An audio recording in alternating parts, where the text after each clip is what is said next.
ಇದ್ರ ಬಗ್ಗೆ ಹೆಚ್ಚು ಚರ್ಚೆ ಮಾಡೋದ್ರಿಂದ ಏನು ಉಪಯೋಗ ಆಗುತ್ತೆ ಅಂತ ನನಗಂತೂ ಅನಿಸೋದಿಲ್ಲ. ಹೈಕಮಾಂಡ್ ಅವ್ರಿಗೆ ಬಿಟ್ಟು ಸುಮ್ಮನೆ ನಾವಿರೋದು. ಈ ಮಲ್ಲಿಕಾರ್ಜುನ್ ಮುತ್ತೆ ಅವ್ರದ್ದು ಕೇಸ್ ವಾಪಸ್ ಪಡಿಬೇಕು ಅನ್ನೋ ಹೋರಾಟಗಳಾಗ್ತಾ ಇದ್ದಾವೆ. ನೋಡಿ, ಕೇಸು ಹೋರಾಟ ತಗೊಳ್ಳಿ ಅಂತ ಹೋರಾಟ ಮಾಡೋದು ಬೇರೆ, ಕಾನೂನಿನ ಪ್ರಕಾರ ನಾವು ಕೆಲಸ ಮಾಡೋದು ಬೇರೆ. ಈಗ ಕಾನೂನು ಪ್ರಕಾರ ಪೊಲೀಸ್ನವರು ಕೆಲಸ ಮಾಡ್ತಿದ್ದಾರೆ. ಸ್ವಲ್ಪ ಆ ರೀತಿ ಕಾಣಿಸ್ತು ನನಗೆ, ಅವರು ಮಾತಿನಲ್ಲೇ ನನಗೆ ಅನ್ನಿಸ್ತು. ಸ್ವಲ್ಪ ನ್ಯಾಚುರಲಿ ಅವರ ಫ್ಯಾಮಿಲಿ ಎಲ್ಲ ಹೋಗಿದ್ದಾರೆ, ಅವರೇನೋ ಸೌತ್ ಆಫ್ರಿಕಾಗೋ ಎಲ್ಲ ಹೋಗಿದ್ರಂತೆ, ವಾಪಸ್ ಬರುವಾಗ ವಯಾ ದುಬೈ ಬರೋದು ಅಂತ ಆ ಥರ ಆಗಿದೆ ಅಂತ. ಮತ್ತು ಇನ್ನೂ ಸುಮಾರು ಕುಟುಂಬಗಳು ಎಲ್ಲ ಹಾಲಿಡೇಗೆ ಹೋದವರು ಅವರೆಲ್ಲರೂ ಅಲ್ಲೇ ಸಿಕ್ಕಾಕೊಂಡಿದ್ದಾರೆ. ಭಾಳ ಜನ ನಮ್ಮ MLAಗಳು ಬೇರೆ ಬೇರೆಯವರು ಕೂಡ ಹೋಗಿದ್ದಾರೆ ಅಂತ ಕೇಳಿದ್ದೀನಿ. ನಾನು ಸಂಪರ್ಕ ಮಾಡೋಕ್ಕಾಗಲಿಲ್ಲ. ಈ ಕಮಣಿ ಅವ್ರು ತೀರ್ಕೊಂಡ್ರಲ್ಲ ಸರ್, ಅವ್ರ ಬಗ್ಗೆ ಅವ್ರ ಪರವಾಗಿ ಹೋರಾಟಗಳಾಯಿತು ಒಂದಷ್ಟು ರಾಜ್ಯದಲ್ಲೂ ಕೂಡ. ಕೇಂದ್ರ ಗೃಹ ಇಲಾಖೆಯನ್ನು ಸೂಚನೆ ಕೊಟ್ಟಿದೆ ಆ ಹೋರಾಟ ಮಾಡೋರ ಮೇಲೆ ಒಂದಷ್ಟು ಕಣ್ಣಿಡಿ ಅನ್ನುವಂಥದ್ದು. ಪ್ರಚೋದನಾತ್ಮಕ ಭಾಷಣಗಳು ಸೇರಿದಂತೆ ನನಗೆ ಮಾಹಿತಿ ಇಲ್ಲ.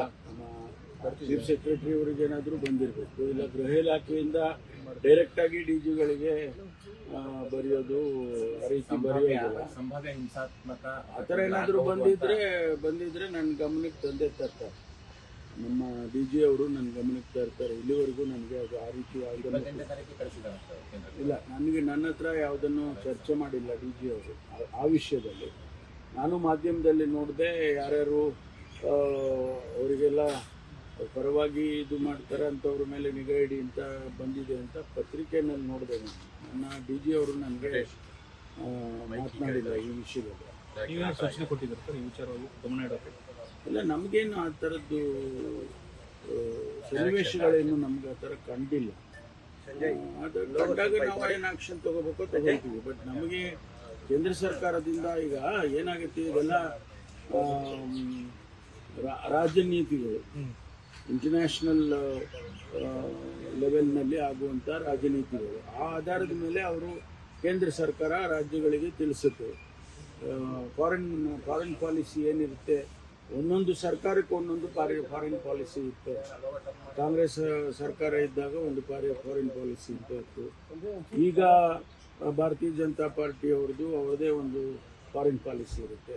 ಆ ಹಿನ್ನೆಲೆಯಲ್ಲಿ ನಮಗೇನು ತಿಳಿಸ್ತಾರೋ ರಾಜ್ಯ ಸರ್ಕಾರಗಳು ಅದನ್ನು ಪಾಲಿಸ್ತಾರೆ.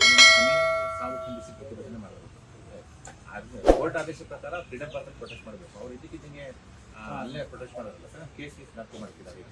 ಅಲ್ಲ, ಈಗ ನಾನು ಅದನ್ನ ವಿಚಾರ ಮಾಡ್ತೀನಿ. ಯಾಕಂದ್ರೆ ಎಲ್ಲರಿಗೂ ಒಂದೇ ಅಲ್ಲ ಕಾನೂನು. ಅವರು ಮಾಡೋಂಗಿದ್ರೆ ಅಲ್ಲೇ ಮಾಡಬೇಕಿತ್ತು. ಅಲ್ಲ, ಯಾರಾದರೂ ಆಗಿರಲಿ, ನಾವು ಕಾನೂನುಗಳು ಮಾಡುವಾಗ ಅಥವಾ ರೂಲ್ಸ್ಗಳು ಮಾಡುವಾಗ ಎಲ್ಲರಿಗೂ ಒಂದೇ ರೂಲ್ಸನ್ನು ಮಾಡಿರ್ತೀವಿ. ಈಗ ಅವರು ಹೋಗಿ ಅಲ್ಲಿ ಮಾಡಿದ್ದಾರೆ ಅಂದರೆ ಅವ್ರ ಮೇಲೆ ಏನಾದರೂ ಕೇಸ್ ಹಾಕಿದ್ದಾರೆ ಅನ್ನೋ ವಿಚಾರ ಮಾಡ್ತೀವಿ.